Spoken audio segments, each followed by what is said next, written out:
Welcome to the RedBlue pod number 12. I think this is the right number. And this week we got a lot of things to say because guess what? Uh, my co-host is done watching Jessica Jones' third season. We got news about the Constantine sequel, and we got Stargirl, and we will speak about shehulk as usual. So now you can present It's yourself. funny how you say, I think this is the first, episode 12. It's funny you say that, because I completely forgot what episode we're even on She-Hulk already. Is this episode 4, episode 5, episode 6? I forgot at this Five. point. Shehulk number 5. Ah, yes. Now, this episode is honestly, okay, so this is a very special episode. This is, so you know how like American sports sometimes like Yeah. in the NFL they have like a bye week, like a week off each team. This was like this. It was there was nothing in the. It was a fucking filler episode from start to finish. And this is funny because we are half done with that season. And now I am really worried about Daredevil 18 episode run because this is twice this size. So man, how many filler they will just cram in and just say, "Oh yeah, we got 18 episode." Yeah. Mm-hmm. Yeah, I really don't know, but she officially becomes She-Hulk now. Yay! Yo. She's Look, I will say yeah. this, the court, man, that was as painful as any other week where they had. Oh yes, and there were people on Twitter. Okay, you'll need all you fans of this. You need to get like your eyes checked or something. There were people during that Daredevil scene in court who tried saying that was a one-shot take. You can see the fucking edits, you idiots! Oh my god! Now I'm laughing, but I'm thinking about that, and you mentioned Daredevil. Look, Daredevil is coming, Matt Murdock is coming, and guess what?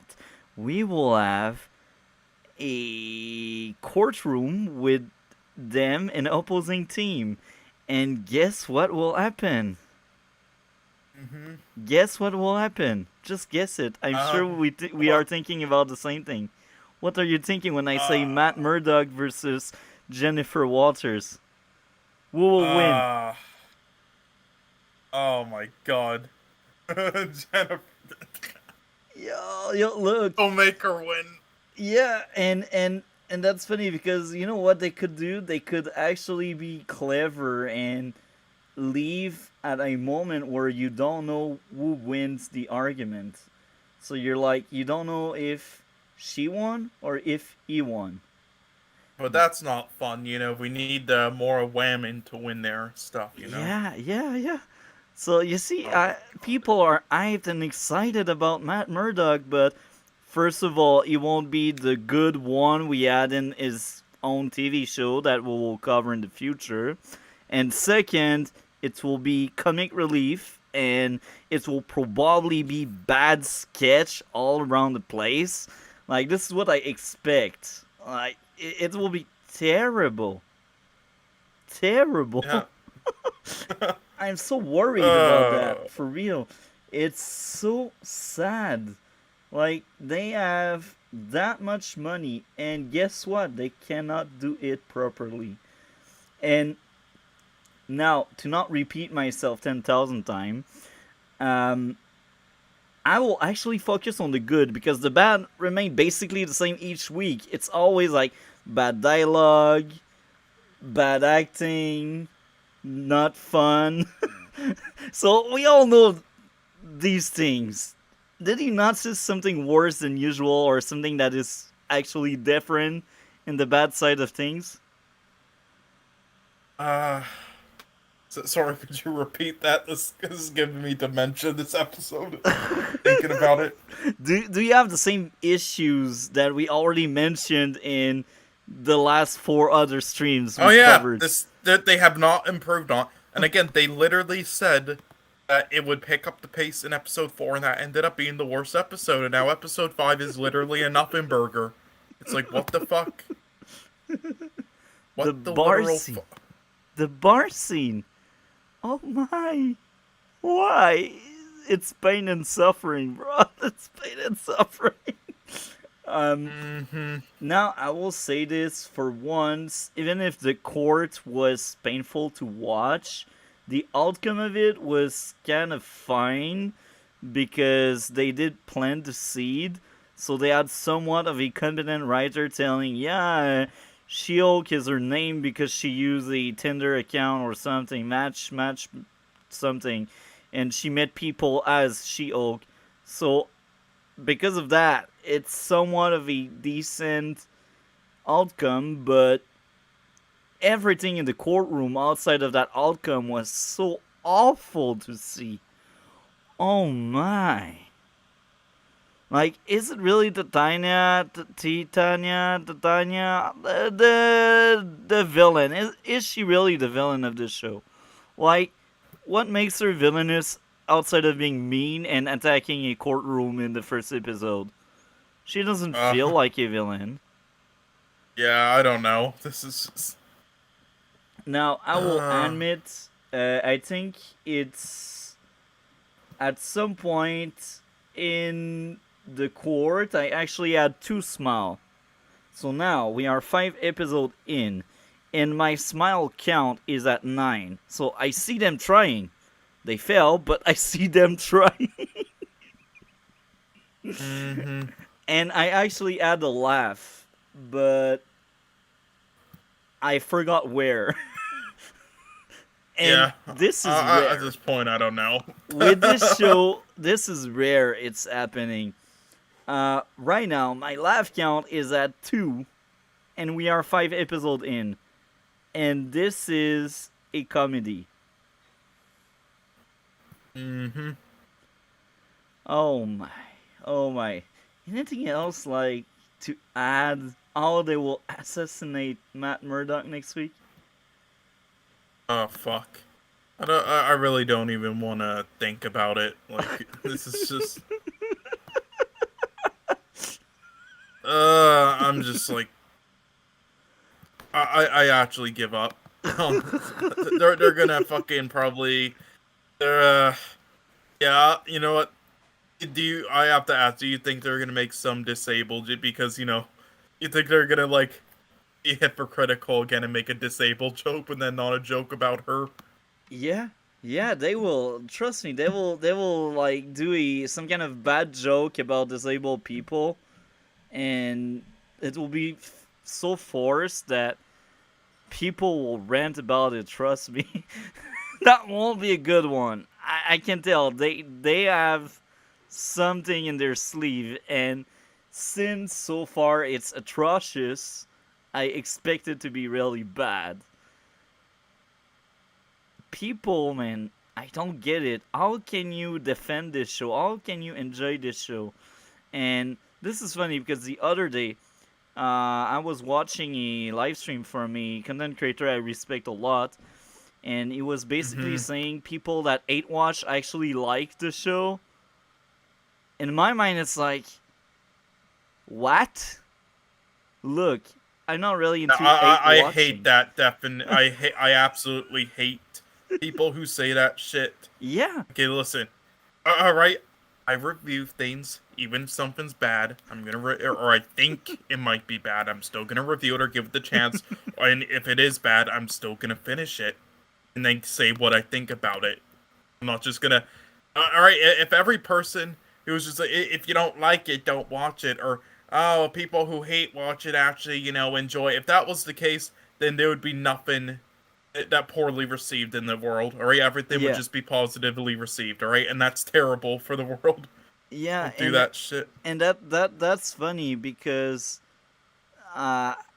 we don't like it, and the main reason why some people are driven toward that content and are driven to do and watch that kind of content, it's because they want to understand. Sometimes you watch something, you don't like it, but you don't understand why you don't like it, and then you go watch a video there, and they're like, oh, that's why. Or sometimes some writers or people that write story, whether it's screenplay, story like novels and stuff, they will take a look to what went wrong in what TV shows or movie, and they will be like, I won't repeat that. And Mm-hmm. I think it's important to have that kind of diversity in terms of reviews. Now, I can understand if you want to be positive, but you're the only one, you can feel bad about it, but don't pretend that people like because they watch. Uh, I watch because we got a podcast, and I also watch because I have a video in the making. But of course, I'm not doing like episode reviews, like videos, stuff like that, because I don't like it. So I don't consider myself a watcher because you don't see me with a weekly episode. Of course, we speak about it in the podcast, but I think it's very different if you speak about it in a podcast and a review. Do you know what I mean? Yeah, I agree. It's It's it's not the same. it's very different because when you just do weekly review, it's just you speaking about what's going on, and when it's a podcast, you can bounce back on someone else. And if it's a podcast, usually people, they stick around, they want to see your opinion on more than one thing. And if it's a video, they see Mm-hmm. the title, they're like, oh, that's what I want to see. And this is also why when I review She-Hulk, for example, I don't do it weekly because I don't want the very negative people viewer, like I don't want like nerdrotic fan base. Even if I like that content creator, I don't want to have his kind of follow. Now, if I get some people from that follow, I will be glad. Having anybody that enjoy my content, I will be glad. You know what I mean? Yeah. I just don't want my channel to be like driven by stuff. That's also why I don't watch Ring of Power, but I do watch a lot of content creator because it's funny to see them destroying that show apart. It's actually, I'm sure it's more entertaining watching them than actually watching the show. And you know where I'm getting at right now. Yeah, I fucking hell. I get what you're saying. I'm just So that's funny uh because I know if I was making like Ring of Power review, I'm sure I would make more views because there's a lot of people that make it, and a lot of people did blow up by speaking about like teasers, trailer, and stuff, and reaction and rant and stuff. I don't want to blow up like that. You know what I mean? mhm.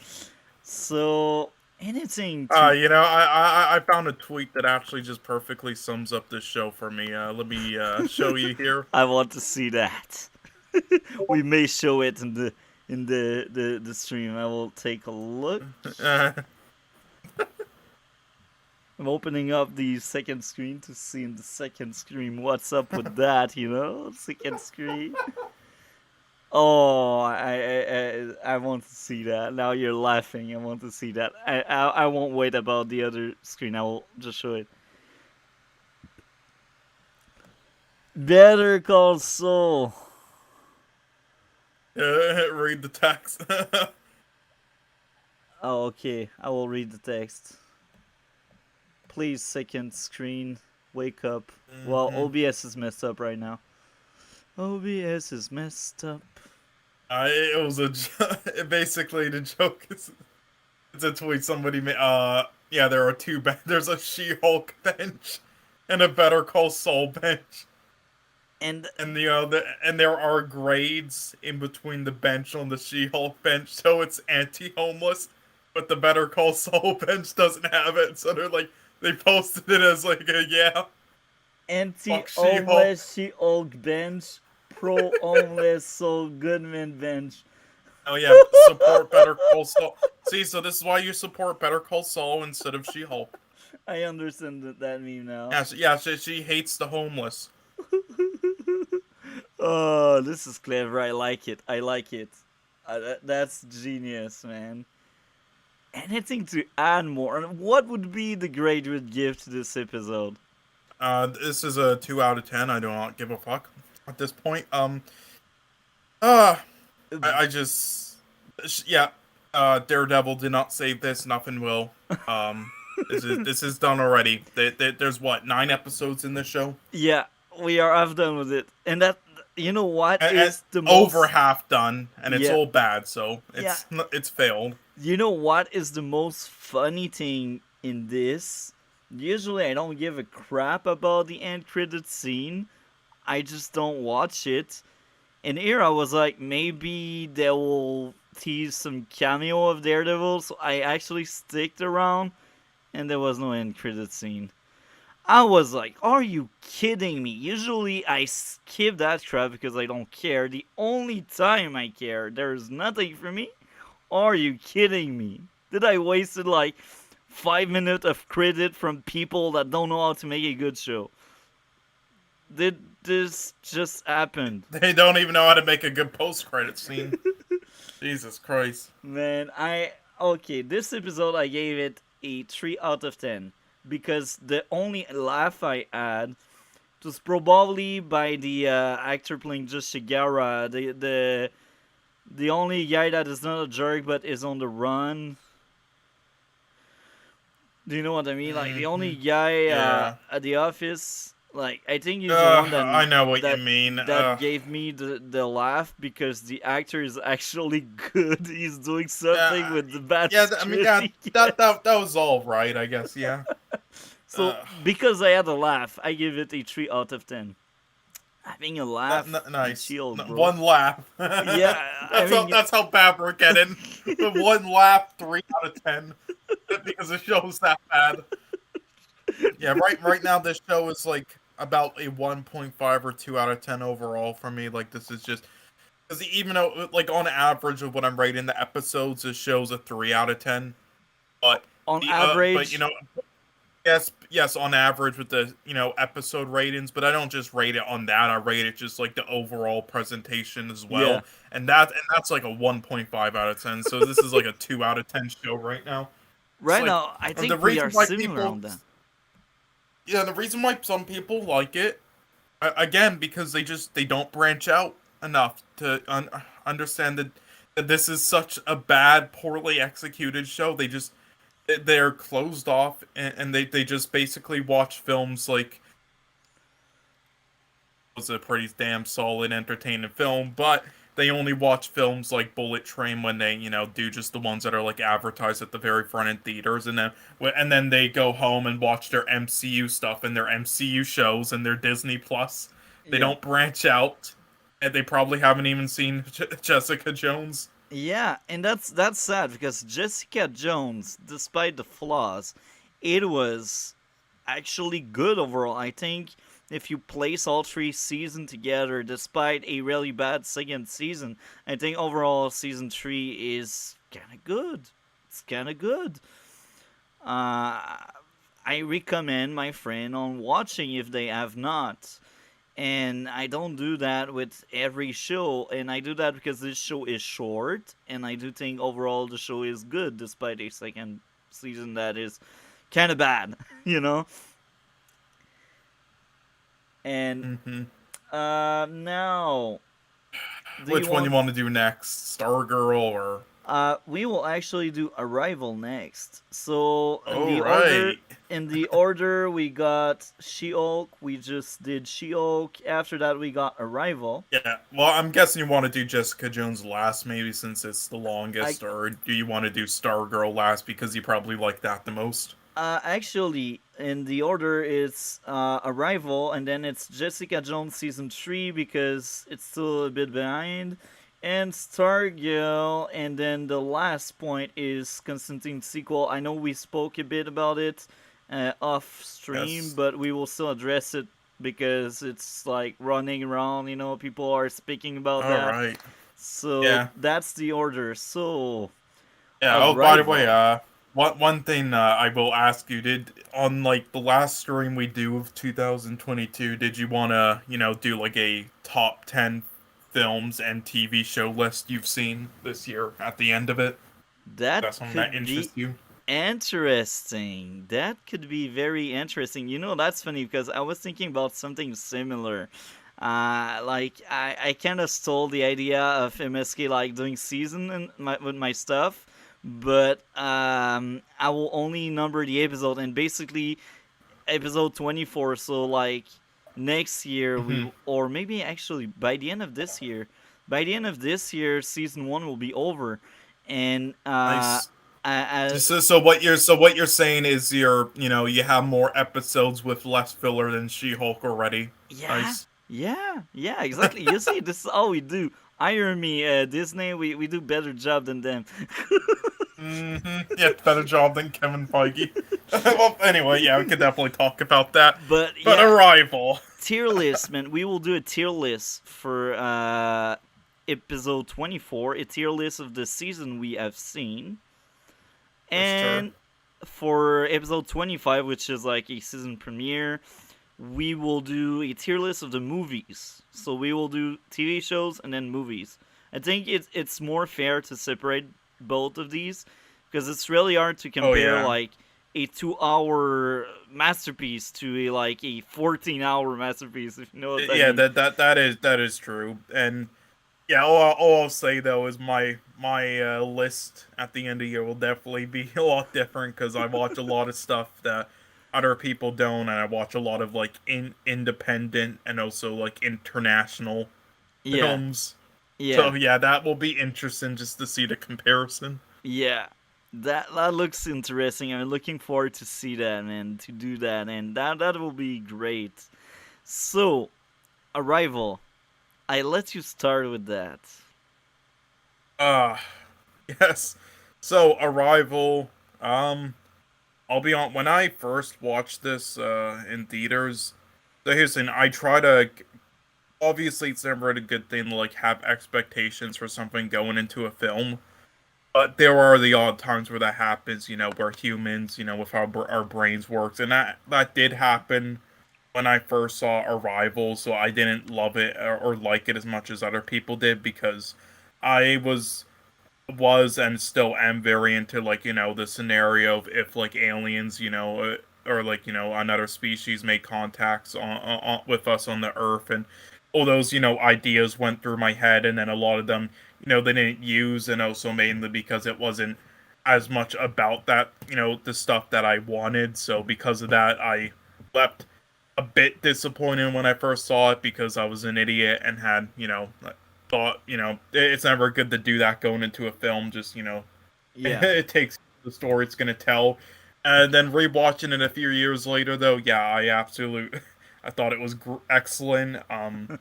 The acting by Amy Adams, this is probably her best performance yeah, ever, but it's close. She has so many like Nocturnal Animals is like a very underrated one as well, and just the entire story of it, and the more that you think about it, and that twist was so genius. yeah, I love it. yeah, And the fact that they made like a whole language for the aliens was great.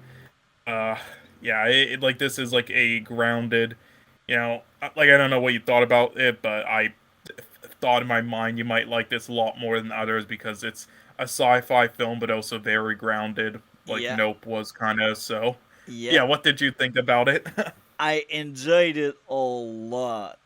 I think this is a topic that can go wrong fast.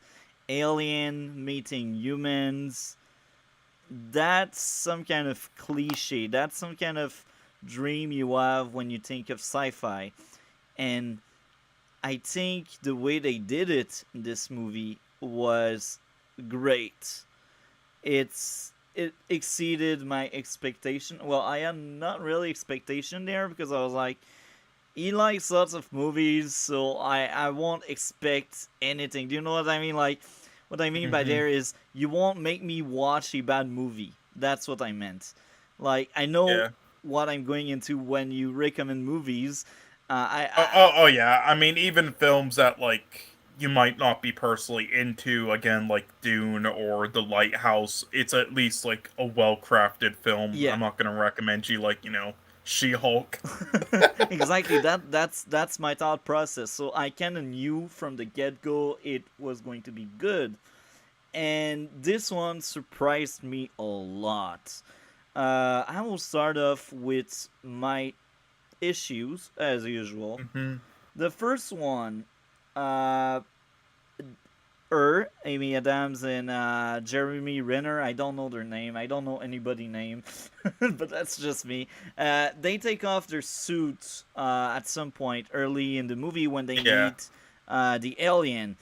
In my mind, it's Yeah. like I understand, like it's about communication. This movie is about communication, and they want to establish contact with them, and they want to show who they are underneath that suit.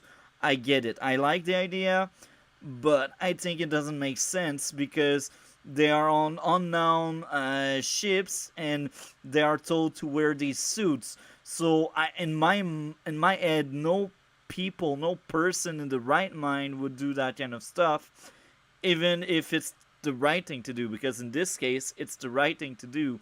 It doesn't Uh, make sense. It well, clashes. I do have a counterpoint to that. Well, as well, firstly, just the thing with the suit. Yeah, you nailed that. Like that was the reason. Like like just imagine you're on the alien side and you just see the husk, of just suit armor. Like what the fuck is that? It looks like an actual Martian, but then they take it off and like, oh, I see.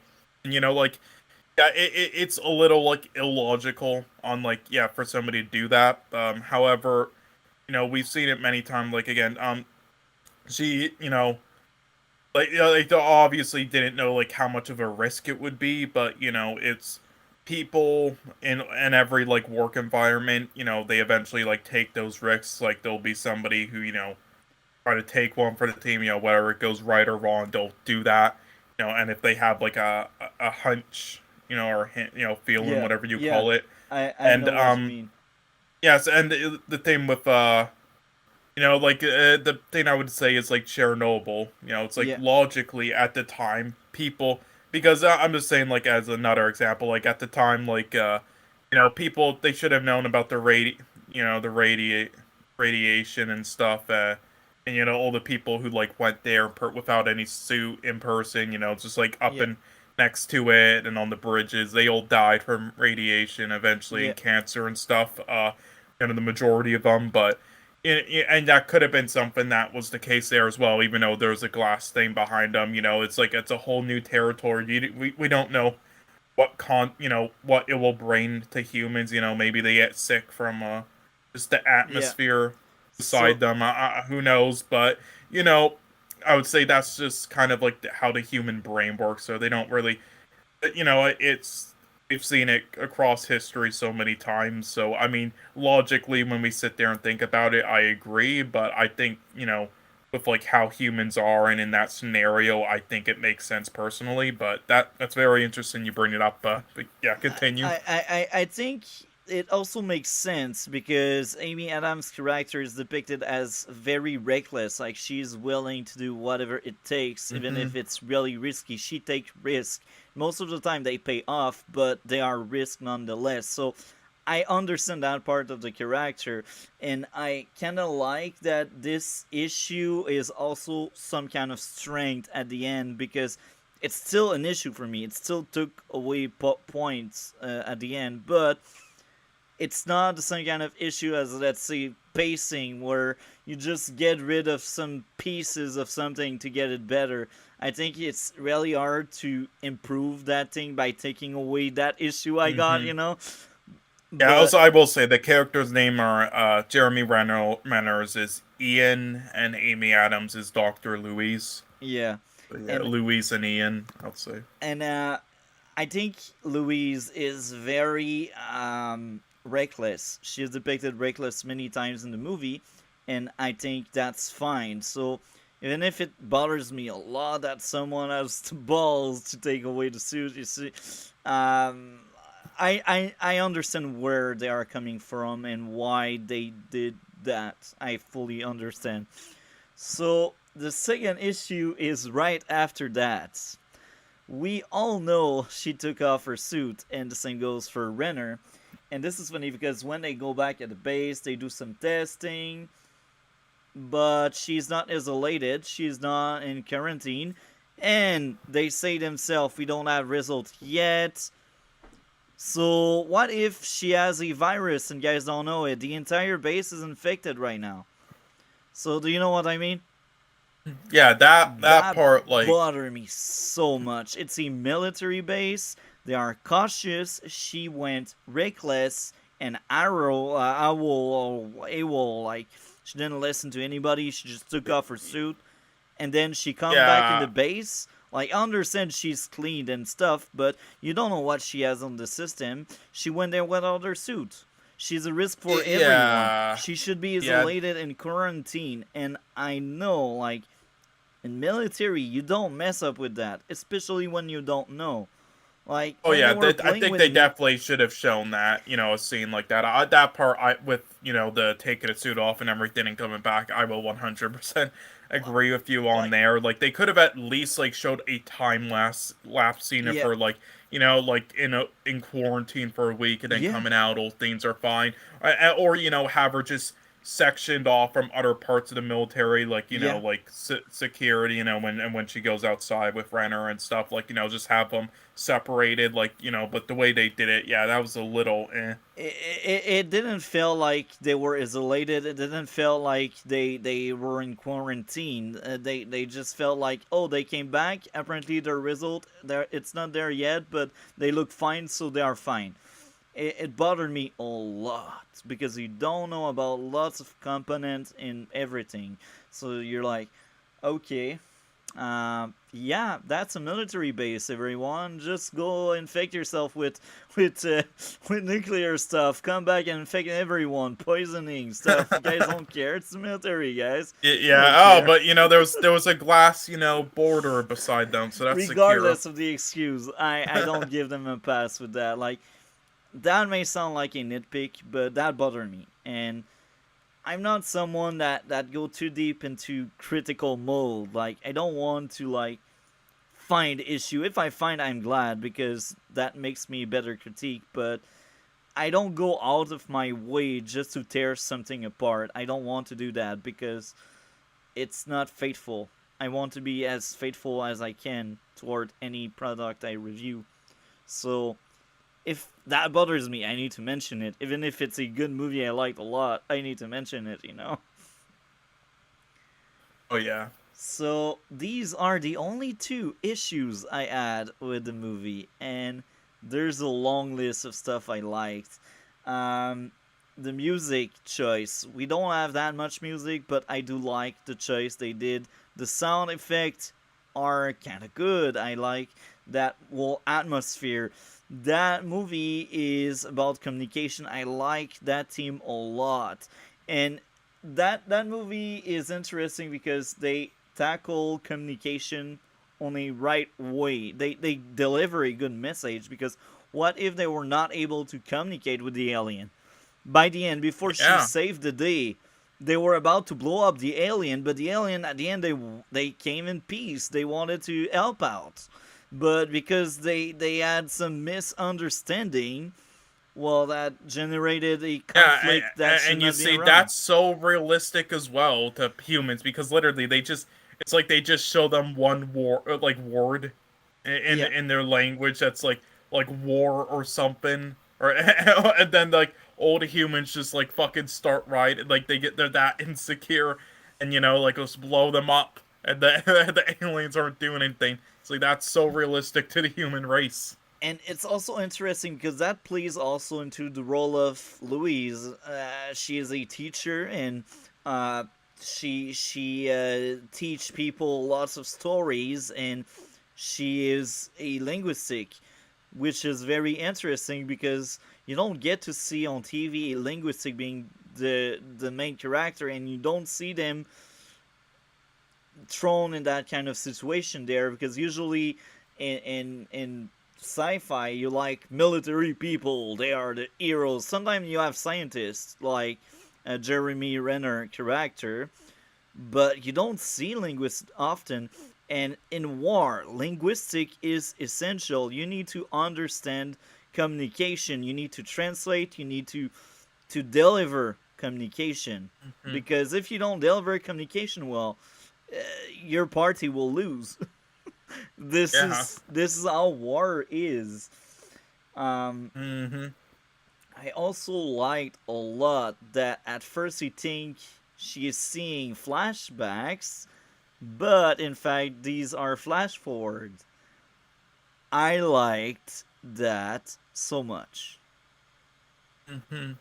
This is genius, and the whole aspect of all the alien race see time is very interesting, and most of the explanation and the sci-fi stuff it can resonate to true science at the end. And So that is true because we don't know how time works. Actually, it's just how we think of it. yeah, and when you learn a new language, you do rewire your brain to think about the accent, to think about how to speak, to think about the sentence you want to give.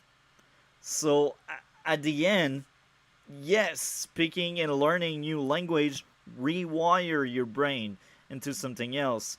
So at the end, giving her power to see the future kind of made sense in the sense that she learned a alien species, alien race language, Yeah. and there's a lot of good thing in it because the characters they feel human, they are well written, and the pacing is great. I don't see any scene being trimmed down. So I, Same. I I think it all think works perfectly. for a 2 hour movie that doesn't have that much action when you think about it, this is great. Like, this movie flows very well. And sometimes there are scenes where that was funny and I had a laugh here and there because of the dialogue and they are smart. People making this movie are clever. The coloring is good. The news broadcast brought that realistic ground to the sci-fi. And that was here again really good. I like the ending. Um, and the relationship between Renner and Amy, it worked well. I think the relationship, how they became lovers, it made sense, and it didn't take away anything. I Hmm. also enjoyed a lot the alien, like their ship. It doesn't look like a ship. It's kind of cool. Yeah.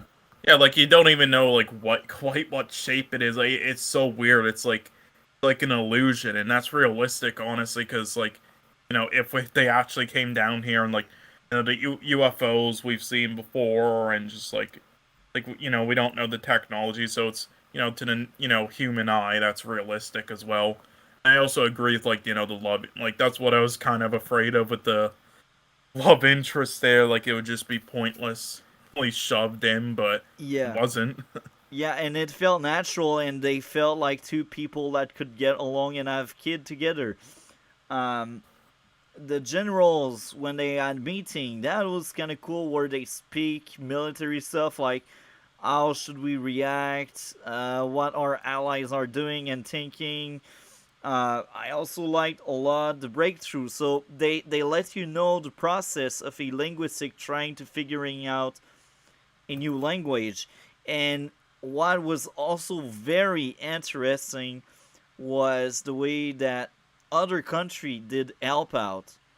So you get to see other country coming up with stuff to bring to the table to help out. So you can see like the entire world maybe becoming ally for once until misunderstanding in communication. And this all goes Hmm. back to communication. And we had a whole backstory about Indian people and non-native exchanging and having misunderstanding. I think most of the concepts are well uh, planted. They lead the ground. They create a good ground for a good foundation for the movie. Um, Mm-hmm. what do you think more? Did I miss anything? Do you have any Uh, question? well, what else? I mean, no, not really. Again, and then just with how well made the film is, like the cinematography. Like, let me just pull up like ooh, And I the will also say cinematography this: again. there is a lot of character into our, and most of them are very likable, and you care for Oh them, yes, even if yes, they it was are not. Bradford Young. Yeah, sadly he got to work on Solo, a Star Wars story after that. So I mean, but I hope he got a paycheck. But yeah, he did a great job there. Yeah, the editing was fantastic. Just the pace. I'm so shocked that editing did not win this an Oscar for it. It got a nominee, but fucking Hacksaw Ridge won over it, which is just disgraceful. That like I like Ridge, that war film. I've liked it less over time. Though with the more war films I've seen, it kind of stole a lot of things from it and is pretty like cliche, but editing and sound design in it is fucking abysmal. That's the worst. God, whatever. And then yeah, the production design stellar, the writing stellar, directing stellar. Yeah, and like this is shockingly Denis Villeneuve's like only directing nominee. I believe it was for this film. Yeah, Wow. he got a screenplay and best picture nominee for Doom, but for some reason he got snubbed for directing. It literally got like 12 or 13 nominees, but didn't get directing. That makes no sense. And he didn't get it for any other films either. So, but yeah, and How it would you got one grade Oscar that at movie? least. This movie, I'd give it probably a 9 out of 10. Oh, that's interesting. We are really close. I give a 9.5 out of 10. Masterpiece level for me. I So basically, this is like so far. I mean, Dune, you weren't a huge fan of, but the other ones so far, this has been sort of like your ratings for them. Like if we ignore the last 15 minutes of Sicario, yeah, this been rate your ratings, which is that damn. Prisoner. I enjoyed my time a lot. I think between this or Prisoner, I think this has a little bit more value because I think this is all you should handle message when you want to deliver message because Oh the yes. message is important and the message is smart and it's well written by competent people. So I think like this is like yeah, this is amazing. This is a great movie. Um, I recommend people to watch, man. We Oh spoiled yes. it, but it's a great movie. Definitely. I see myself rewatching this one, probably more likely than Prisoner. Oh yeah, this is a film. Just all of Denis Villeneuve's, films, but especially this one have grown on me more and more over the years, and this one's gonna continue to. But yeah, I mean, I'm honestly, yeah, this is not. So this did get a Best Picture nominee, but yeah, I did not win. Out of all the films that were nominated that year, though, this is probably like the best one. This in Manchester by the Sea, but oh well. Uh, So, anything else to add before we move on to Jessica Jones? no. That's about it. Yeah. Let's move on to Jessica Jones then. Mhm. What did you think So just about this third season? I really enjoyed it. That's great. Yeah. Yeah, I was afraid with, after season 2, but it reached it wasn't, on the level of season 1. It reached all the bars I at least wanted Yeah. out of this season. Yeah. I'll say, it's unfortunate what happened with Trish, but it had happen. But I was very hoping maybe they could save her. But I think this is for the best, though. I mean, I think Yeah. yeah, this or just not being Sender able to be at the yeah, not raft. being able to not being able to be saved. I think that's best for the story at the end. But yeah, and then And that was an interesting plot with her getting stabbed, yeah, and then it ends up wasn't trying to stab her, but yeah, I really there's so many plots and stories, and I was afraid like they wouldn't wrap them up well, like it would kind of be a little bit undercooked. A yeah. lot of story elements in the season 3, but they all did it extremely well. Acting was stellar as always. Yeah, it's so. What did you think? I liked it much more than season 2, as I already said it off stream. That was a good season, and I am glad because back then, as that season was coming out, uh, female character, even if they are villain, they have consequence to what they do. So Trish, Mm-hmm. at the end, becoming the villain, was becoming the villain. And it was interesting because for most of the movie, just like a alcoholic, she doesn't realize she's wrong. But at the very end, she has some kind of growth and she realizes she is the bad guy, as she say. Oh yeah, she says that. Yeah. And you Uh, see, this points out to a very big issue with Disney. They just cannot write character like that anymore because most of the time, if they are a woman, well, it's not their fault. It's always someone else's fault because yeah, there's no they have no consequence. issues. Yeah.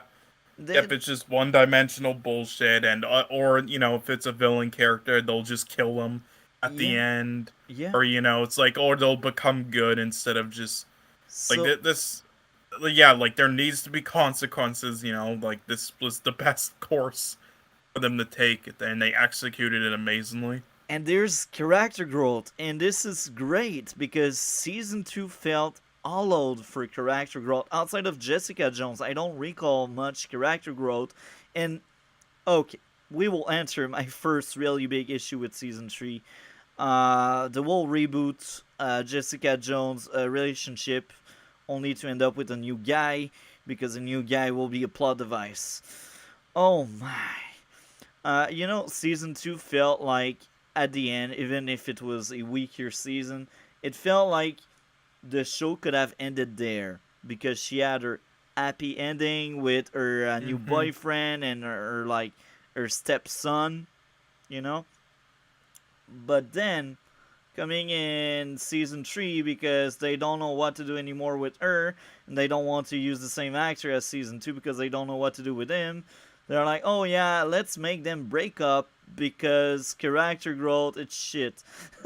So Yeah, that part is probably my least favorite part of the whole show, and I just the new when the new actor they introduced was pretty forgettable. I forgot he was even in the show. Honestly, like he's just I did not care for him at all, and you and yeah, I really think they should have just again they should have just like in my opinion kept the same actor from season 2, but just like have him like in the background, not like essential or anything, just there while she does stuff, and then like they could still introduce this actor, but I think have him more be like he, also a bit bad like Trish, who's like trying to do the good stuff, but not a love yeah, interest or anything.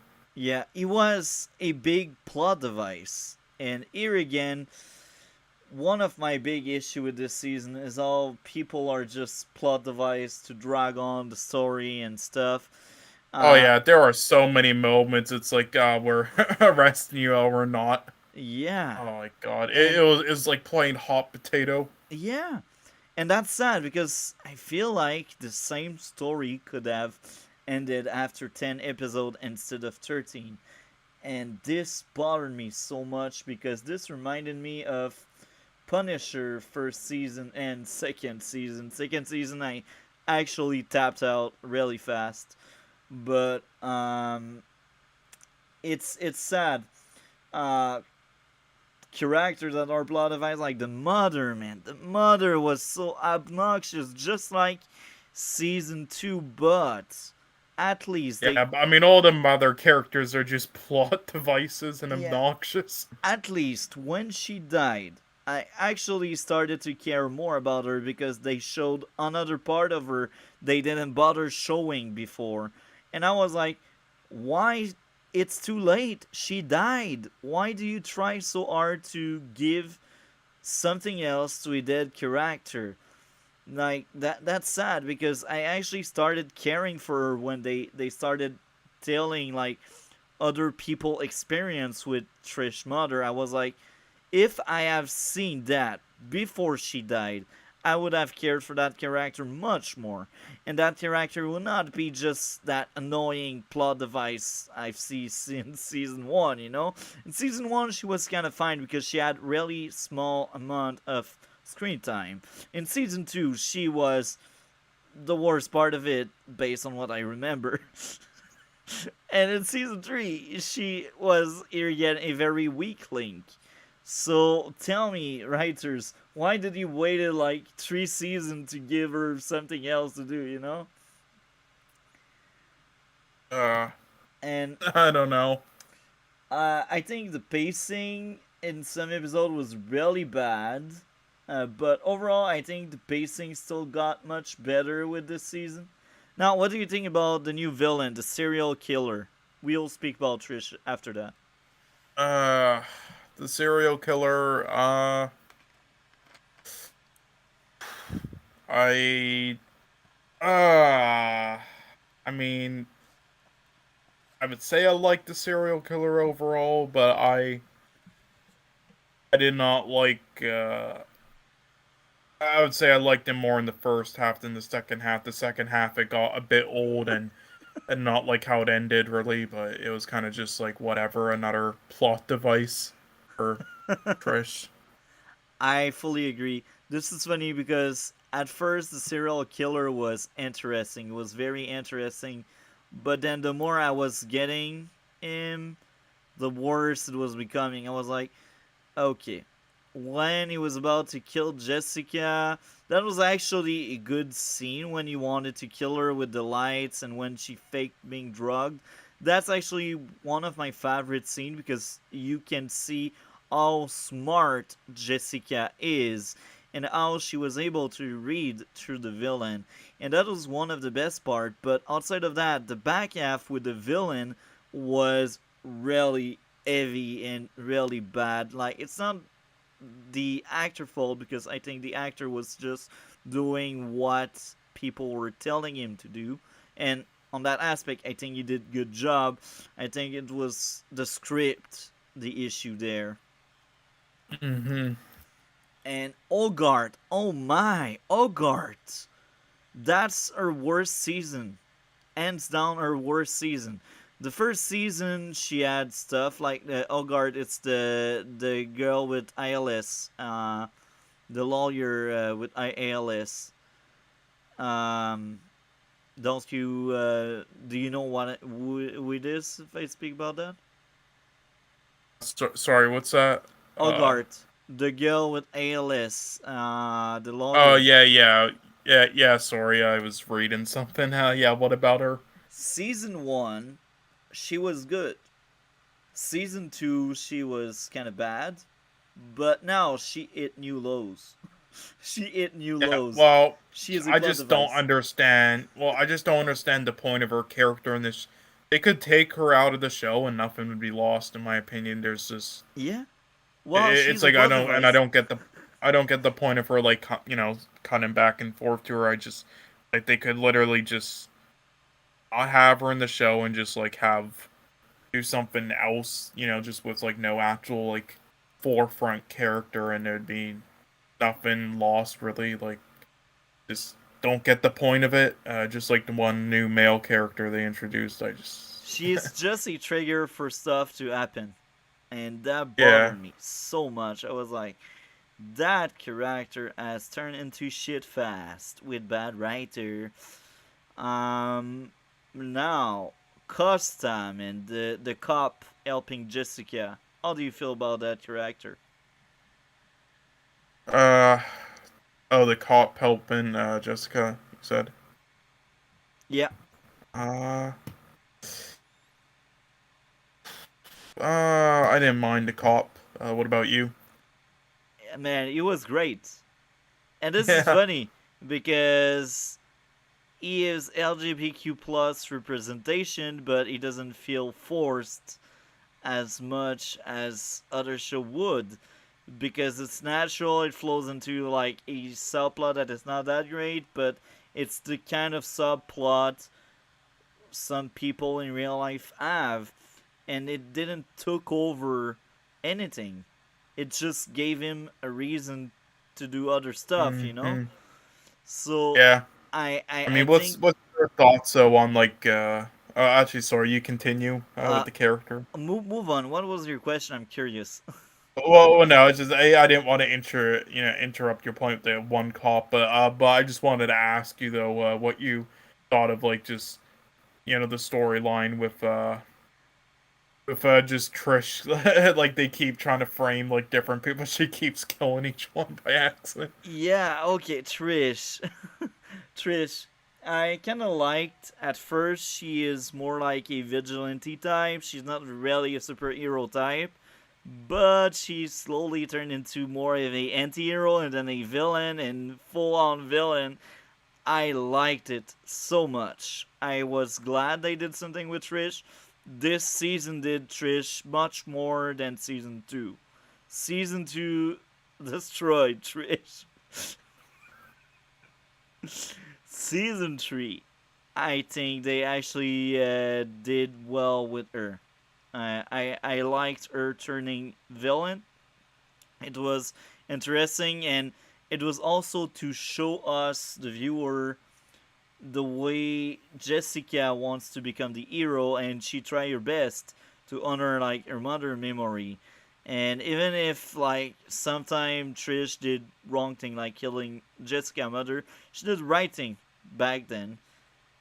But right now she slowly turns into a monster and she doesn't realize it, and that's interesting because her realizing she is a monster at the end gave good throwback of Kilgrave character growth at the end when Kilgrave realized Jessica doesn't like him anymore, and even with his power, he cannot force her into loving him. So that's the kind of vibe I'm getting from Trish realizing I'm the bad guy. I liked that aspect a lot. What do you think about Trish? Yeah, I love the character. Everything they did with Trish this season. Uh, this is how you write. In my like a part villain. I would say. I don't know if like full villain, but but I mean, because she like trying to not. Well, I mean, I'll say like a bit of a sympathetic villain, like she's trying to become good, but I mean, she's not though, and then she comes to terms with that. Yeah, But yeah, this is how you write it. Not like Morbius. I have not seen Uh, Morbius. don't worry, you never need to. But yeah. Would you say she was your favorite character this season? That's hard, man, because Jessica, as usual, she's giving home runs, you know. But I still dislike the fact that they just rebooted her because they didn't know what to do. But I think it's Trish. I think Trish Yeah. was my favorite character this season. I do think it's just because they, utilize Trish a bit more. Yeah, and she is well utilized. And Jessica, like, she is great. The actress is amazing, and I'm sure with the bad script Disney will come up with, if they use the same Jessica Jones actress, she will nail it. She will do it right. But yeah, the actress, man, charisma, the writing is smart. Even if I really don't like the reboot, as I said 3 times already, outside of that, Jessica feel like Jessica. I I also kind of liked a lot Malcolm becoming his own man and turning also into a monster, but he realizes it and he decides to step down and leave Ogart, and he's like, I will have my own business, and Yeah, that made me kind of happy, but yeah. yeah, I'm just trying to think. There was this one moment in Jessica Jones. I'm trying to like think of right now, but I forgot what it was. Oh yeah, right. What was your opinion on like the? You think they executed well, like the scene where Jessica Jones basically like turns Trish in with the newspaper and everything? Yeah, it Yeah. was great. I think it was about time, and I I think like Trish and Jessica interaction was great, and this is interesting because uh, at first Jessica wants to work with Trish only because she realized she's a weapon, and that's interesting because that also shows some kind of growth in the relationship because of Jessica mother dying. Now I understand the kind of grudge, but that grudge bothered me as well early in the season. I was like, I understand normal people have that kind of grudge, but I feel like maybe they should work on other aspect of it than just you killed my mother. I ate you because of that. Do you know what I mean? Like maybe they should like explain it on a way that other character trait of Trish are the issue, not only like her shooting the mother, but more like the package deal. Do you know what I mean? Yeah, I agree. Like if that was handled this way, like, yeah, you did this, this, and that. It just doesn't work out. It makes more sense than you killed my murderous mother. Mm-hmm. Jesus. Uh, yeah. Love the scene where they have the fucking body in the apartment.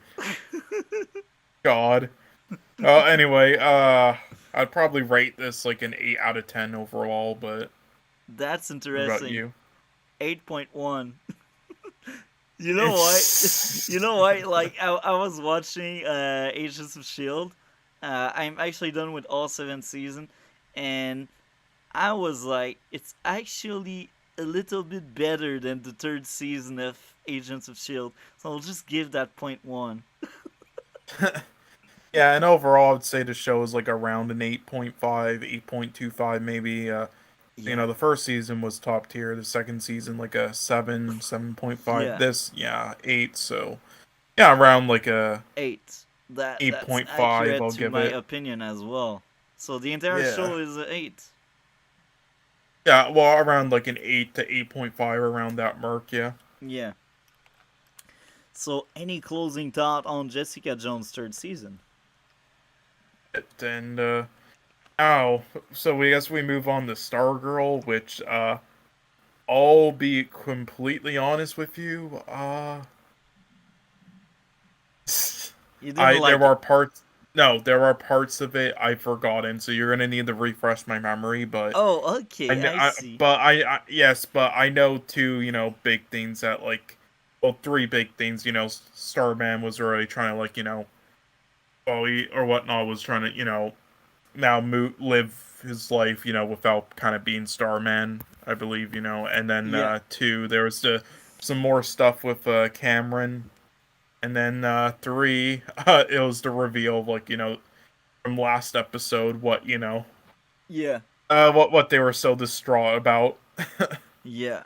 And all I'll Mr. say though Bones. is oh yeah, that We have Mr. Bones at the end. Well, I think this is him. That's what I've seen in reviews. I don't know if this is Mr. Bones. oh, I hope it is. That will make me happy. But yeah, leather gloves to make sure he leather gloves to make sure he doesn't like infect people or something with his cyanide or Hmm. um. Yeah. I think this episode for me is the weakest so far. Uh, here are the biggest issue I got. Cindy. man, Cindy, look, season 1 and 2, I was fine with her being a bitch. But right now with season 3, I'm like, I understand She's character don't change like that. Human being, they don't change on the snap of a finger. But the writer, or at least Courtney, wants her to change so hard, but she doesn't. Maybe that will be the message at the end. But I really want them to like craft more Cindy so she's more than just a mean girl.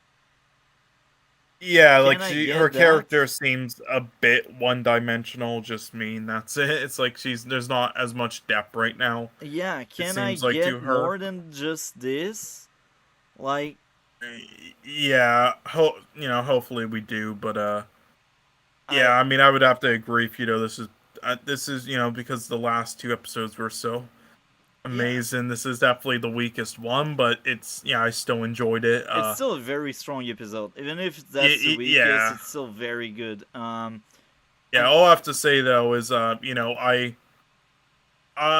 I did kind of the reason why I predicted on the last stream that the reveal would just with the her parents would just be kind of insignificant, if you'd yeah, call it, is because that's kind of what they've been doing with these two characters so far. They've been kind of using them for more like more like kind of like they're more like innocent or comical scenes, comedic scenes. So I figured it yeah. would kind of be like that reveal. I mean, what did you think of it though?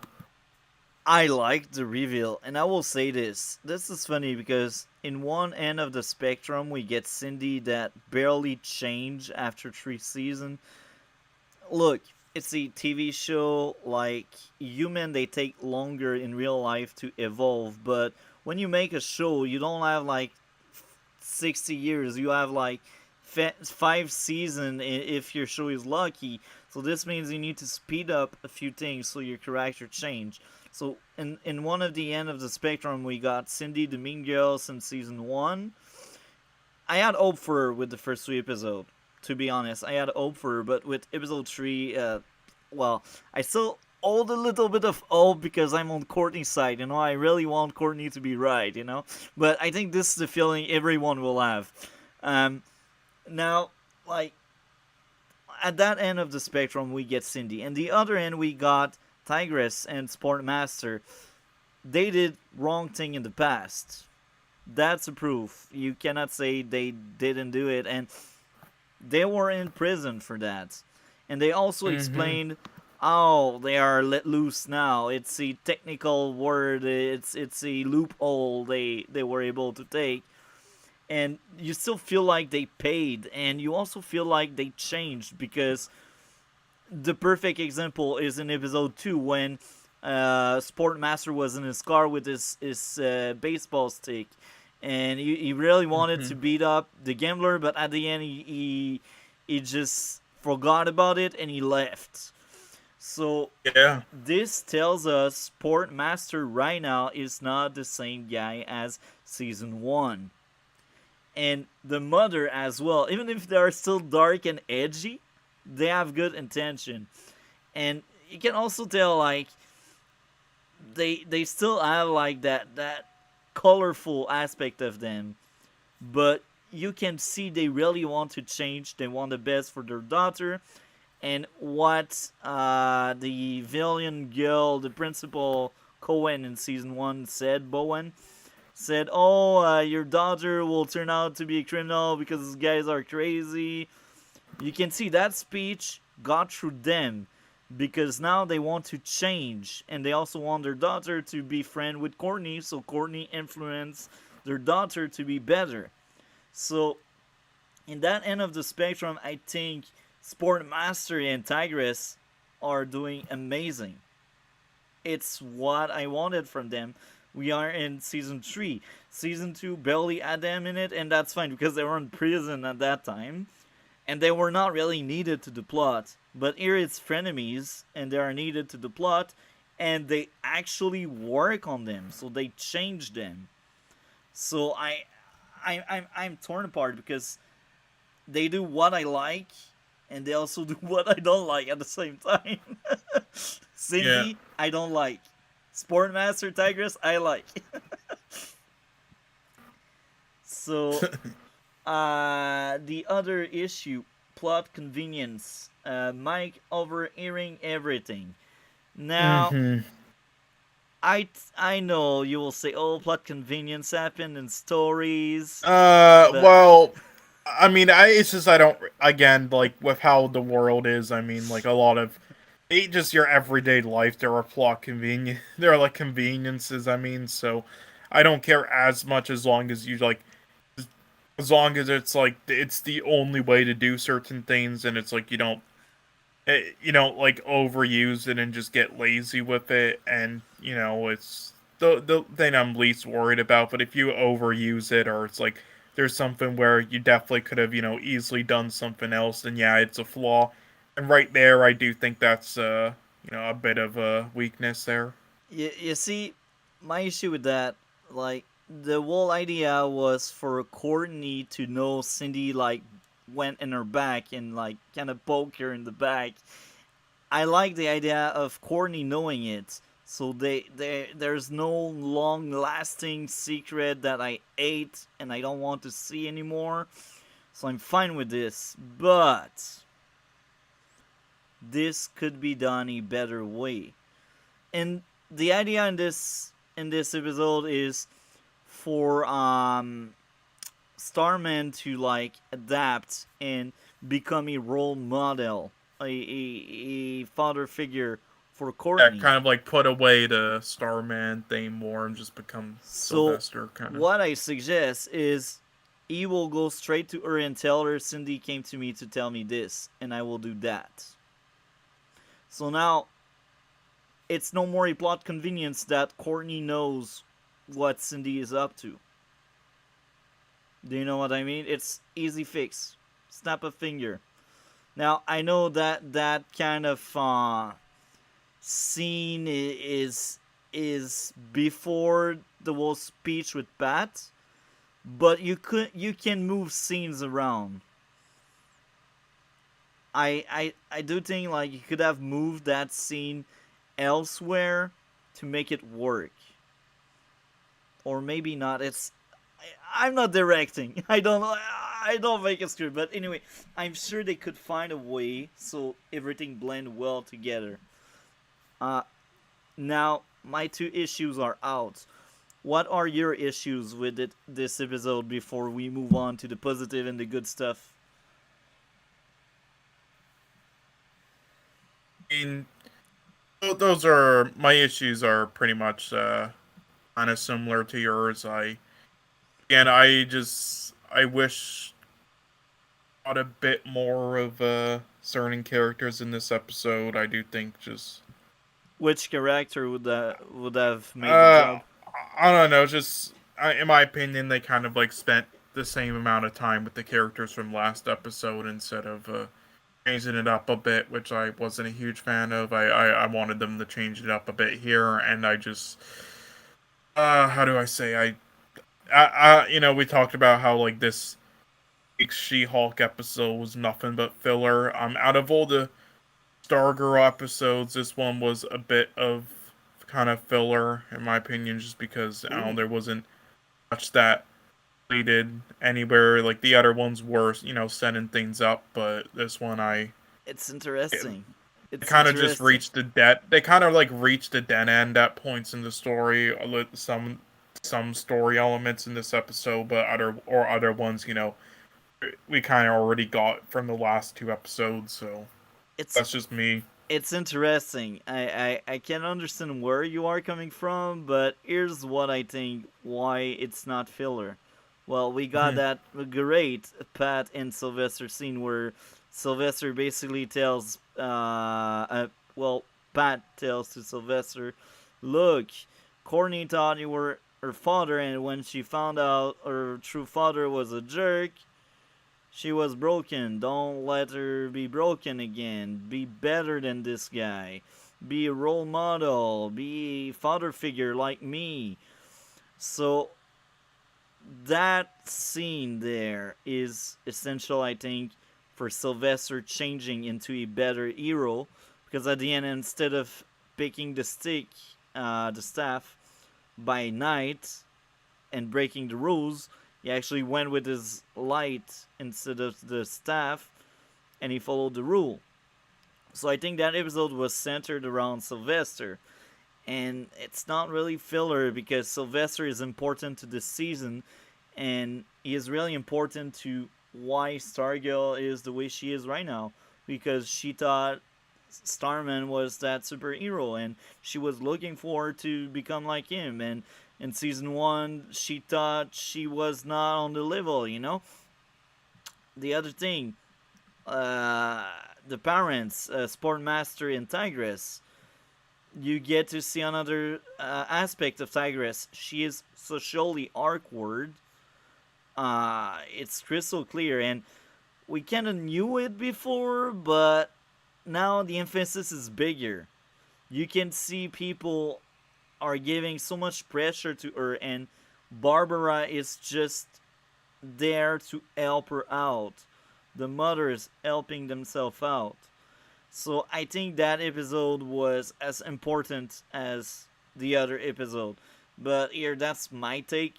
Uh, yeah, that's just my take. I do think it was important also to showcase Starman going crazy, because there was that kind of teaser last week with the Shade where he was about to pick up the staff and beat down the Shade when the Shade was innocent, and Courtney just interrupted the fight and said no.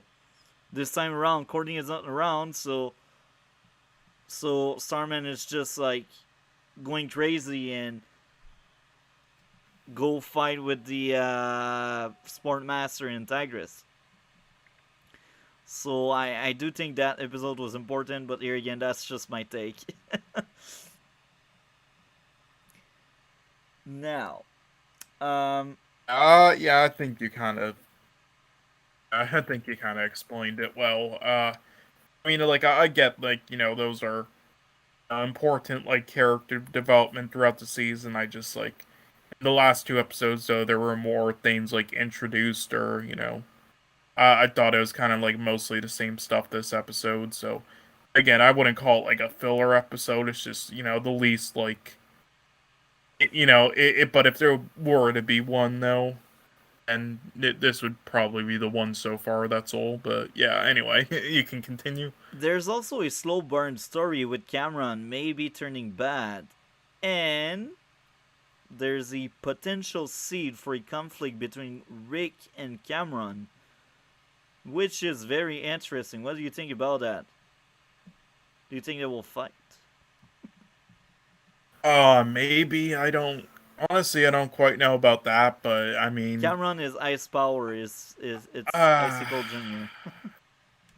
yeah, I mean, with Rick and Cameron, uh, yeah, I mean, it's a possibility. The more I think about it, sure, but I mean, and when it comes to the slow burn story, though, I mean, I do hope they continue that. Yeah, I like what they're doing so far with it, just taking its time with it instead of rushing it. yeah, I agree with that. That episode when had many funny scenes as usual. Stargirl is, I mixed up the boys. Stargirl is a very light-hearted show, and the humor, the comedy is well done. So She-Hulk writer, take example. I repeat myself. Hmm. What did you Jesus. think? Did you add like funny scene? Did you add a laugh or a smile?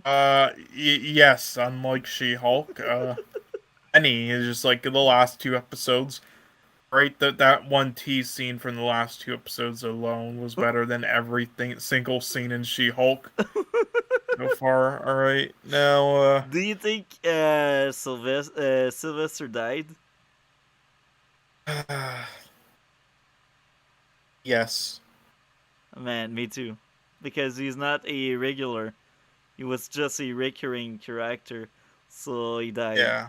But there's that theory around that he may be still alive but really injured.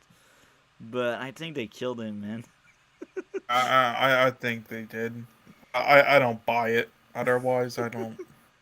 Um, now, um, what I did like about Cindy, however, even if she's still the mean girl, annoying and stuff, I still think they did improve in something because they were able to change something about her. Now she admits to Courtney she needs others because she's looking for approval from others. And here, what bothers me the most is it faithful? What I mean by there is she lying to get out of the jam she put herself into, or does she really believes it and does she really want Courtney approval? Do you know what I mean? Mhm.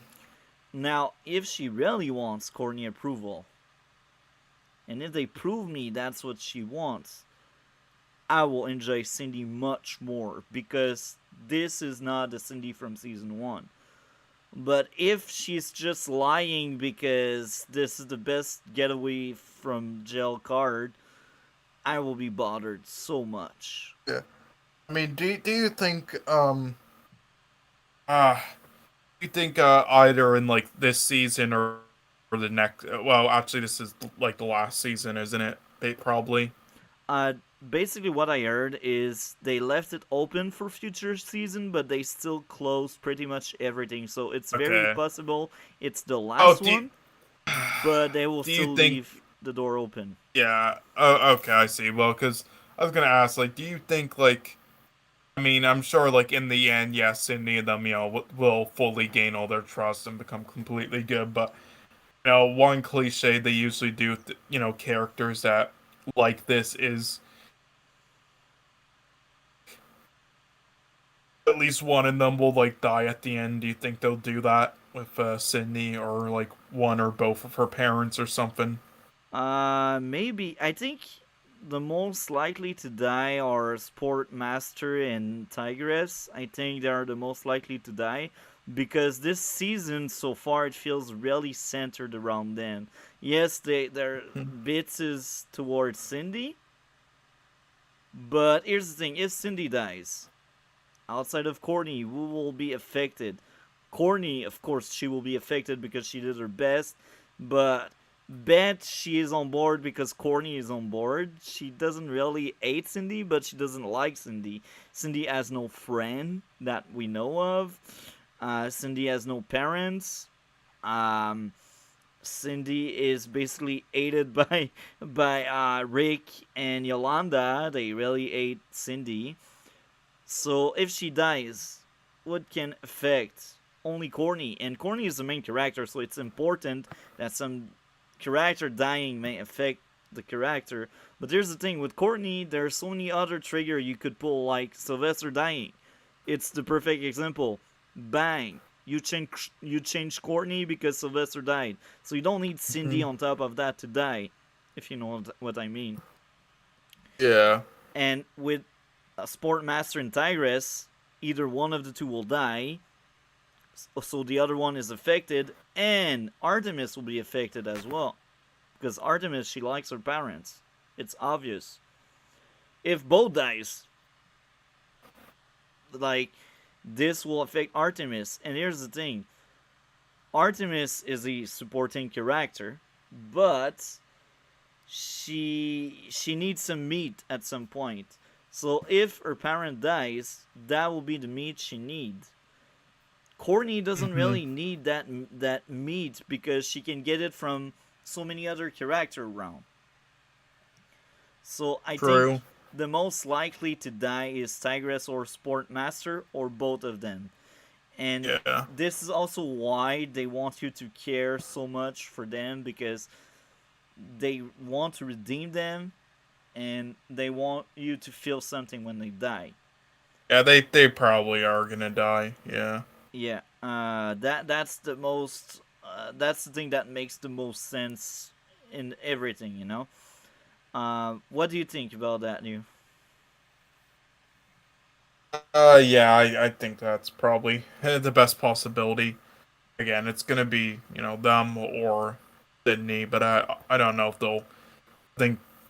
that would be too cliche and a waste of time. So yeah, I think I'll just So Tigress or Sportsmaster or both. Yeah. yeah, I maybe one of them will die by the end of this season, but that's just Yeah. maybe.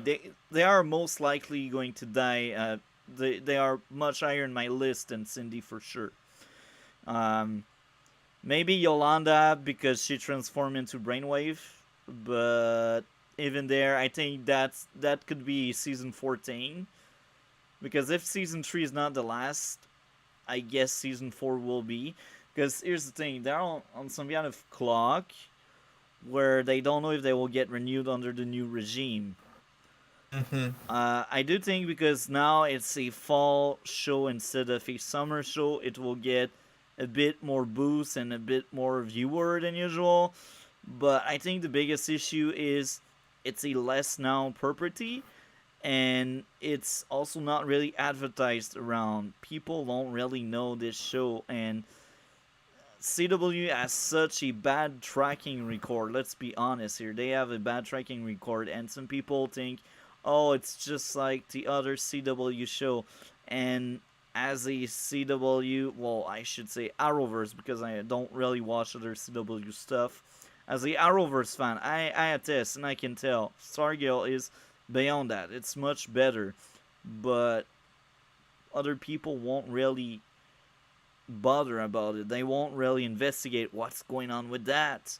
Like, and that's funny because one of my friend is really into Marvel and DC stuff, and I keep telling him you should give a shot to Stargirl. You like comic book stuff, and he's like, "See, is it woke? Is it woke?" I'm like, "It's not woke," and he's like, "Oh, but it's Stargirl." But I'm like, "No, it's not woke. Get out." It's not. So,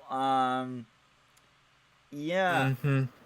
we spoke a lot about this episode, but we didn't speak that much about the biggest thing about it, I think. Well, that's for me the biggest thing. The fight in the grocery store. What did you feel about it? I really liked it actually. That was some amazing choreography. I Yes. liked it so much and made sense. And that's funny because we need to suspend disbelief.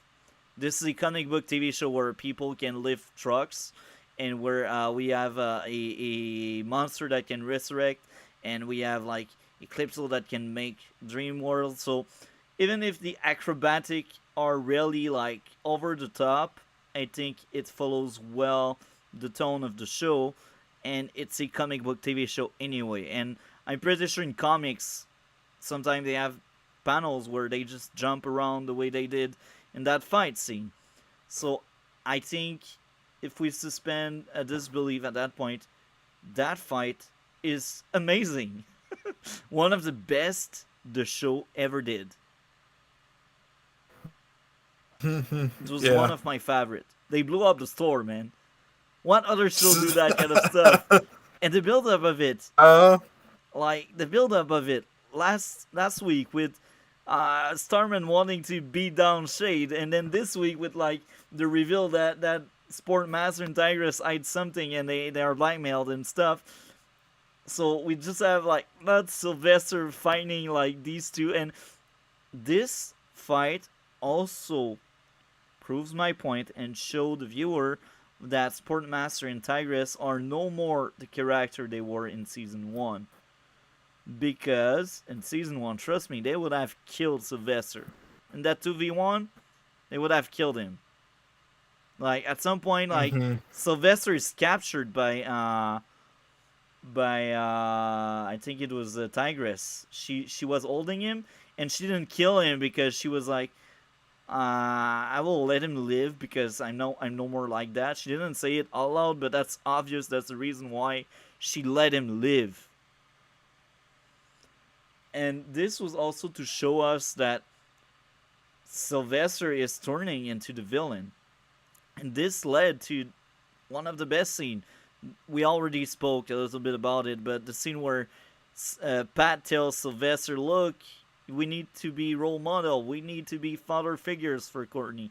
She need good positive symbol to follow, if you know what I mean. Yeah. So that episode was something else. So far, it's the Hmm. weakest, but it still has so many great moments. Yeah, I would probably give it like, I mean, what would you rate it? Like, I'm thinking like 9.5. around. 9.5. For Keep me, in I would give it like a 8.5 personally, but yeah. keep in mind the first two episodes I gave both 10. So Yeah. 9.5, it's not that far behind, and I really believe Yeah, it. and my first two were like a 9, so Yeah, 8.5 is fair, I think. yeah. So, man, I'm excited for next week. Stargirl is a blast. It's it's just really good so far, and I Yeah, cannot well, wait to see more. every time I watch She-Hulk and then I watch Stargirl after it, I forget everything that was in She-Hulk because it like refreshes my mind. And it's not because we don't like Marvel. We do like Marvel when they do good stuff, but that's Yeah, what's when they going do on right now. stuff like Guardians of the Galaxy 1 Yeah, or yeah, Iron Man 1, yeah, Civil War. yeah. Infinity War, I liked it. Yeah, I mean there were the more I think about Infinity War over time, the more I like I lower my grade for it a bit because there were some like issues with it the more I think about it, but you know. Yeah, but yeah. Closing thought on Stargirl before we move to Constantine, because this is the way we should Uh say it. yeah, I don't know how to pronounce it. I just call it Constantine. Constantine or Constantine, I don't know. I really don't know how to pronounce it, but yeah, we can just move on to that. The news with it, yeah. I Uh, actually forgot to speak about something. The mothers, Courtney mother and Artemis mother, the scenes oh they share yeah. together are great each week. Man, Those were really good. they feel real and endearing.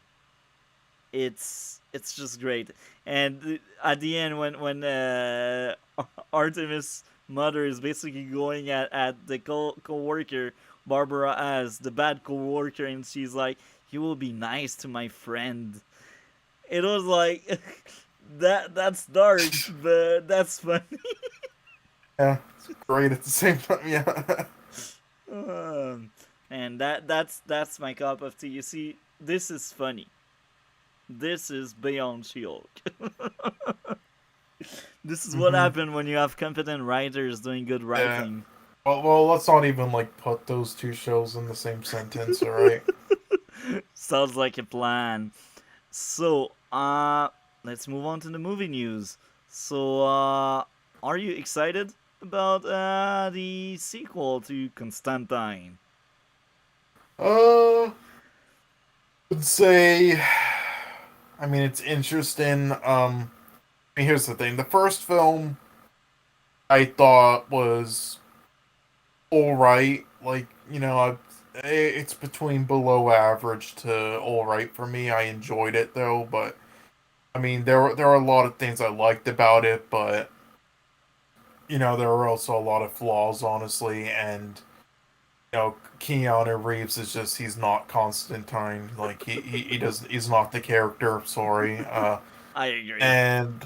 And the director has also fucking after that film just dropped off, made a bunch of trash almost. Uh, so them announcing a sequel for it. I love the Constantine or Tine or whatever you want to pronounce it. I love like the source material, but I mean, and again, as much as I had the issues with the first and the Keanu Reeves, I did enjoy it overall. Still thought it was solid, but I mean, a sequel, I don't know if I'm really excited for that. I think I would have rathered if they just re, you know, re remake it honestly, just with a new director and lead actor, just with the first instead of just bringing those two back and making a sequel that and this Yeah, many years later. But I don't know what you think. What do you think? I'm actually glad. Not because I'm a huge fan of Keanu Reeves, but what it means. Well, it means at some extent they do listen to some fun when they think they can have some money out of it. And the other thing I like is the cancellation. It's not said they will cancel it, but it's now obvious for me they won't go further with it. They basically had a new Black Constantine TV show in the work. Yes, a Black Constantine. Oh, that sounds amazing, just like Black Kingpin. Yeah, look, um, Nick Fury was great, I think, in the MCU, and based on what I've heard, he is a race swap, right? I think. Yep. So I don't care about race swap, but my issue there is people were screaming to get Matt Ryan back when they heard about that new Constantine TV show they were working on. And they just didn't listen. They didn't care. They were like, we will cast this new black guy because reboots. They could have rebooted Constantine with the same actor. You just tell a new story with him. You give him a new outfit. I don't care. You have the Yeah, makeup. I mean, they could have done that when the MCU as well as Spider-Man, but they didn't. Yeah, That turned out poorly because Tom Holland's not a good Spider-Man. yeah, Andrew Garfield's an amazing actor, but yeah. so they do this stuff all the time.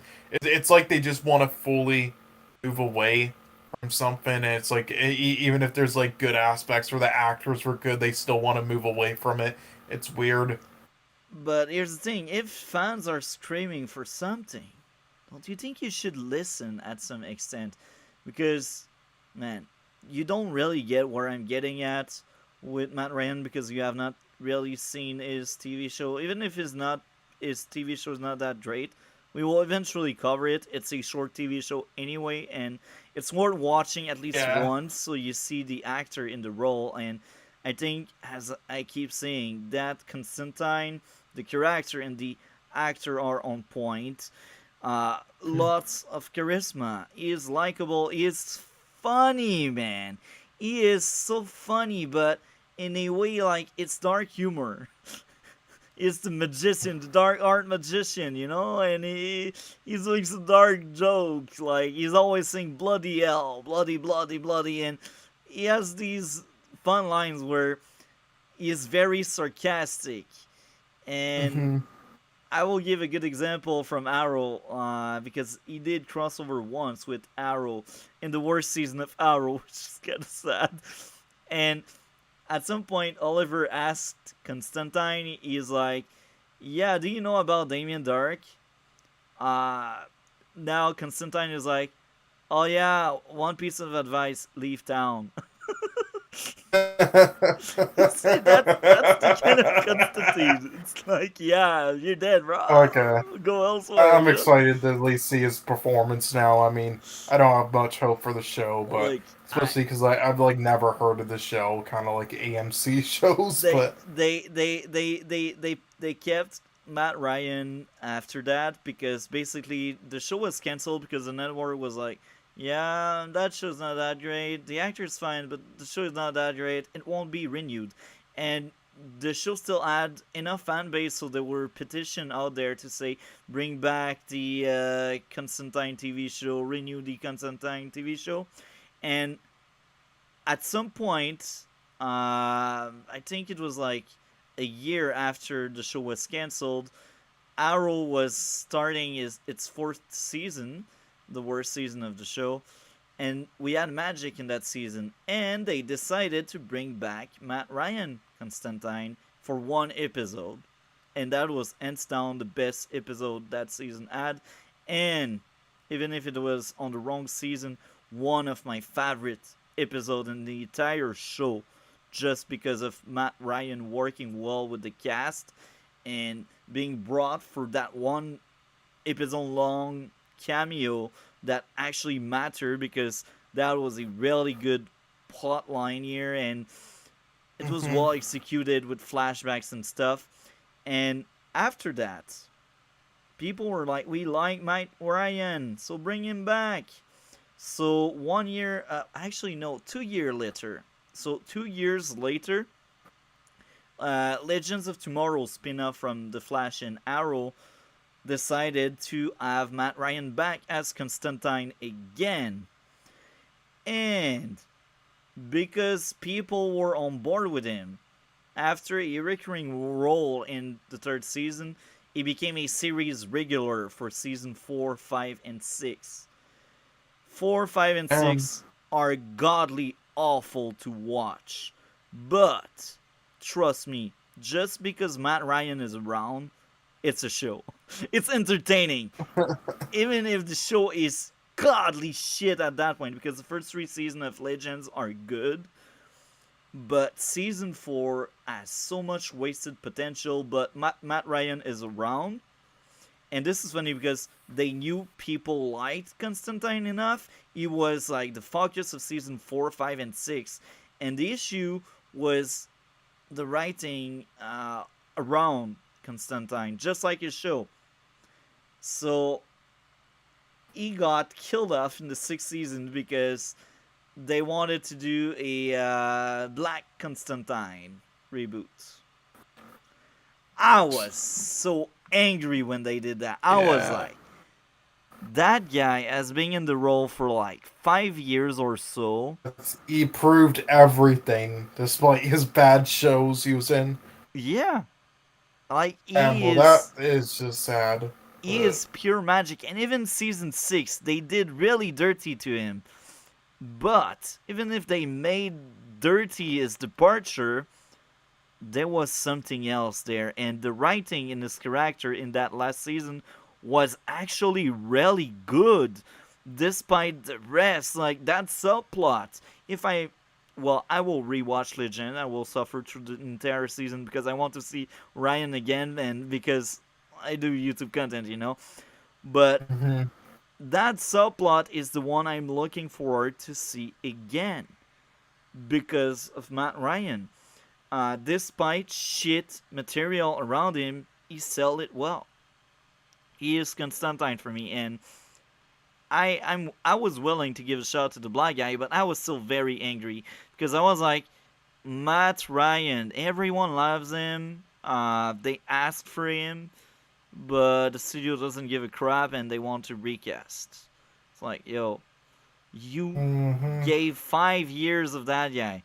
He did guest roles here and there to keep the magic on.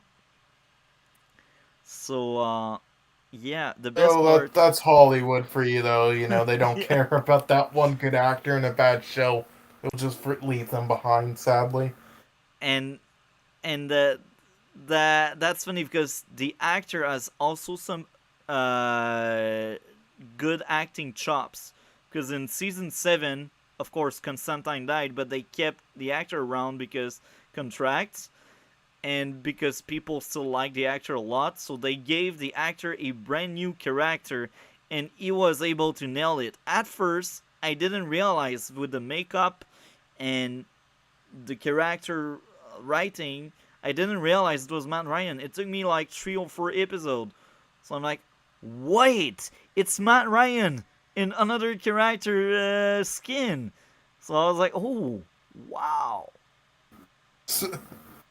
Like, That was honestly me, like, but reverse with like someone else. There's this one film I watched called Foxcatcher, and Steve Carell was in it, but they gave him like these prosthetics, and like shaved his eyebrows and stuff, and you could barely tell it was Steve Carell. yeah, Matt Ryan was a blonde guy, and the new character he was playing was brown, brown hair, brown beard, and he had a big beard. And when he was John Constantine, he had no beard, no beard.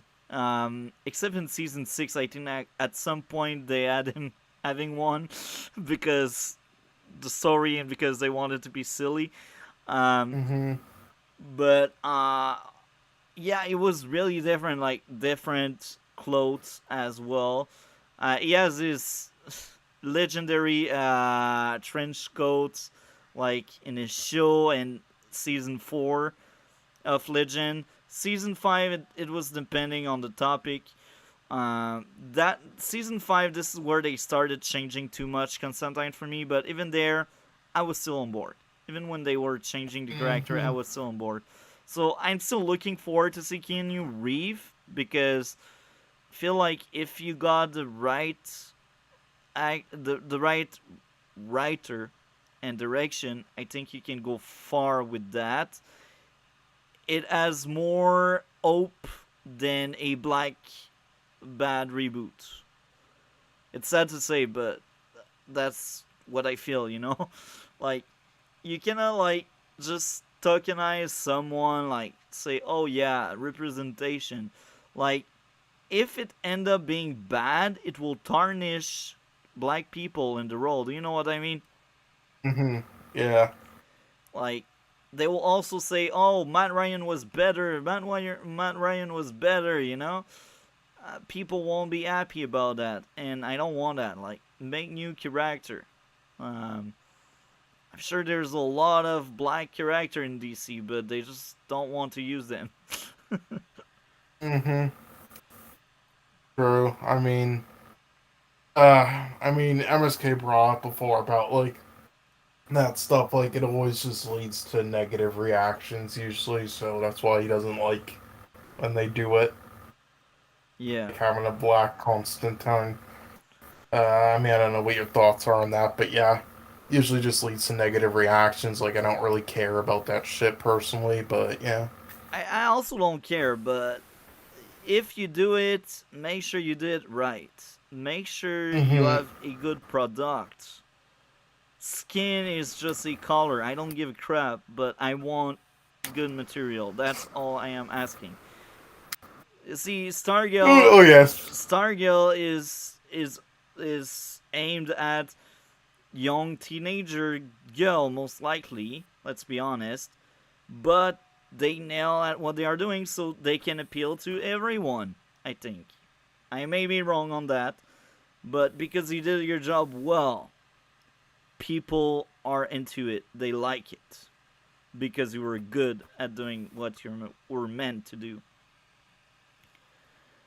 So looking Yeah. forward to see that sequel. I mean, Really hope it's good. I am interested to see like what they do. I'm at least looking forward to like the heaven and hell, aspects again. I really enjoyed that in the original Constantine. The some of the action or what scenes and the visuals. Yeah, Uh, and I hope the sound design's good as well. So I'm interested in aspects of it. I just wish they rebooted it. And maybe with that actor you're talking about, Matt Ryan, I yeah. would have preferred that. And But and this is funny because Matt Ryan was so good that they used him to voice Constantine for many years in animation. Like after the show was canceled, he still made many cameos. Like he was Constantine voice for many years. So even if he wasn't casted like in a live action adaptation, he was still playing the character. And I think he likes that character a lot. And you could also tell he didn't like the way he was sent off with Legends. Um, you can tell. Not because his performance was not Mhm. great, but you could tell that it was very emotional when he was sent off. Um, like usually actor they force themselves into crying. I think he was really crying on set. I guess. I think. I may be wrong. uh, maybe I don't know. But is there any other movie news that came out recently? Not really. I mean, Not that there's I know. recently though. I believe like the Venice or Cannes or whatever it was. Yeah, I think it was Venice Film Festival finished up, and yeah, I did get to see a few films from there online. So because they streamed a few of them, and yeah, looking forward to that. But the rest of them. But is there any like films in theaters you're kind of looking forward to right now, or no? Not really, to be honest. Well, next month, well, 2 weeks from now, Black Adams. I'm actually curious to see what's up with that. Not because it's The Rock. I don't care about actors. but I'm just curious to see if it was worth waiting and if it's good. I want DC to strive. I want them to strive really hard because I think they have lots of skills here and there, but they're not able to make it work so far. It's like hit and miss, and I really want them to hit and hit and hit because so far with me, Marvel, like, they did many hits, but right now Marvel for me is a miss. Miss Marvel was a disappointment. Moon Knight was a disappointment. She-Hulk is bad, but I kind of knew from the get-go, so at least this time around is not a disappointment. I guess that's the positive out of it. That's something I expected. Yeah, I mean, every week with She-Hulk, I at least know I'm gonna watch shit. So Yeah, man, brain damage. I lost yeah, many, many brain cell after watching She-Hulk. yeah. Oh yes, I think I lost Half of the I brain. think I lost this. Yeah, I think I lost this one like cell in my brain where I have a bad like memory span. Uh, uh, Selective memory because you want to save some space. Thank Anyway, you, She-Hulk. closing thoughts before we end this stream. No, that's about it. Thank you, She-Hulk. Can't wait to watch you next week. Yeah. Yeah, oh, but yeah, so next week's film will be, I think it's let's see, let's scroll up and see what it was again. It was either, yeah, so it's gonna be Insondies and then Enemy and then the Blade Runner film, so Insondies is next. But Perfect. I completely forgot, yeah, I'm pretty sure it's in like French, the film, Yeah, or like French Canadian, so yeah, I mean, you said that was fine, so yeah. yeah, it's all good. If for some reason though it ends up being in like a, I'll look it up quickly. Sundays. Okay, yes, it's French, English, and Arabic. Okay, so that's good. So, French. but yeah, yeah. I mean, I'm saying, I mean, like there were like some subtitle scenes with the aliens in Arrival, and that obviously didn't bother you, and they were short. If Yeah, it ends up though, like some or like for some reason a lot of like subtitle scenes in like Arabic yeah. that they're speaking throughout the film and it Bullet bothers you, Train then didn't bother me when they were using subtitle as well. So okay, well, then small I guess amount of not. it, But I'm fine. But if the entire movie is subtitle, oh my, that's a rough one for me. uh, But yeah, if it's just scenes, parts, I'm fine with it. I don't mind. okay, I'm not that hard.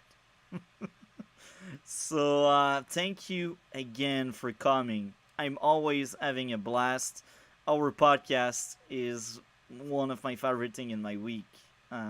Thank you mm-hmm. again. As I said, we are in this together. Thank you for your time. As I said, Gotham when you can watch episode here and there. We will cover that eventually. As you finish season one, I will probably have been finishing all 5 seasons. Yeah. But that's fine. uh, yeah, Uh, hopefully I'll get to Gotham soon, yeah. or you know, fucking She-Hulk is giving me dementia. What's the other show again? Uh, oh, So the anime show. What was it again? anime Bleach. Bleach, right? Yeah, this is giving me dementia. That I forgot the name of the show for a moment. Uh, yeah. uh, Hey, I mean, if you wanted to, get into an anime show yourself and you haven't seen Attack on Titan, yeah, I I mean, I will. recommend that. Actually, what I Yeah. was thinking is once you eventually finish one season of Bleach, if you do, we could start Bleach and eventually move on to Attack on Titan. Actually, that sounds Yeah. great because myself, I am rewatching Bleach for the video I was talking to you about off stream. Yes. Um, And you've seen Death Note before, right? yeah, Death Note, classic, Yeah, just to make sure. classic. This is Let's one not of the let's not few I talk about like. the film. Don't talk about Oh, the movie. Netflix The film. movie doesn't exist. What? They made a movie? When? Who made it? Oh, Netflix? no. I was talking about, a fake movie they had in the background on the TV, and got them They for just it. splashed the name to say it's Death Note. Anyway, Yeah. it's starting to get late. For both of us, I guess it's like 11 for you. I think. Yeah, Yep. 11:30. I'm probably gonna pass out after this. So yeah. And I have other stuff to do. So anyway, thank you again. I'm always having a blast. So next week, same time, around like 9:30 ish. Yep. Monday 9:30. That's perfect now. Perfect. That sounds great, man. Thank you again. I will never thank you enough.